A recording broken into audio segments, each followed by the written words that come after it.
ভাইরে, কিছুদিন যাবত একজন ভালো মুফতি সাহেবের সন্ধান না পাওয়ার কারণে আমি কিছু মাসআলাগত সমস্যায় ভুগছিলাম। তবে কিছুদিন আগে বাংলাদেশে একজন গ্র্যান্ড মুফতির আগমনের মাধ্যমে আমার সেই কাঙ্ক্ষিত পেরেশানি কিছুটা হলো লাঘব হয়েছে।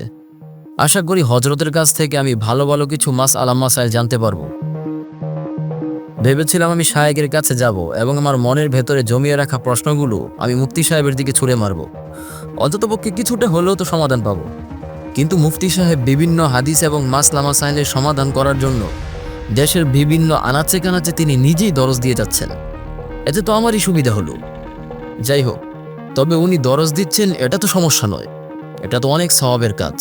কিন্তু দরজ দিতে দিতে হঠাৎ একদিন শুনি বদর যুদ্ধ নাকি পরিচালিত হয়েছে হযরত আয়েশা রাদিয়াল্লাহু তাআলা আনহার নেতৃত্বে। আমি তো বাইথ ভাবলাম, আচ্ছা আমরা কি নতুন সিলেবাস পড়তেছি নাকি ইতিহাস আপডেট হইল, নাকি বদর যুদ্ধের ডিরেক্টরস কার্ড বের হইছে। কারণ ভাই, আমরা তো ছোটবেলা থেকে জানি বদর যুদ্ধের সর্বাধিনায়ক ছিলেন রাসূলুল্লাহ সাল্লাল্লাহু আলাইহি সাল্লাম স্বয়ং নিজেই।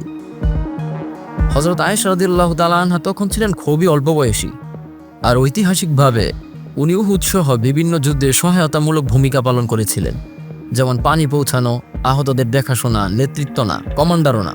এখন প্রশ্ন হলো, যদি বদর যুদ্ধের নেতৃত্বই বদলে যায়, তাহলে সামনে হয়তো শুনবো হিজরতের রুট ম্যাপ গুগল ম্যাপে আপডেট হয়নি, আর মেরাজ ছিল স্পেশাল নাইট ট্যুর প্যাকেজ।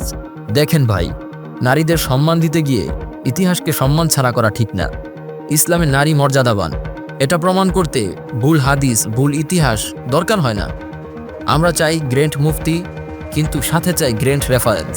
কারণ মাসালা ভুল হলে ভাই কাজা আছে, কিন্তু ইতিহাস ভুল হলে ফেসবুক আর ইউটিউবে কিন্তু সমালোচকদের মুখ বন্ধ হবে না।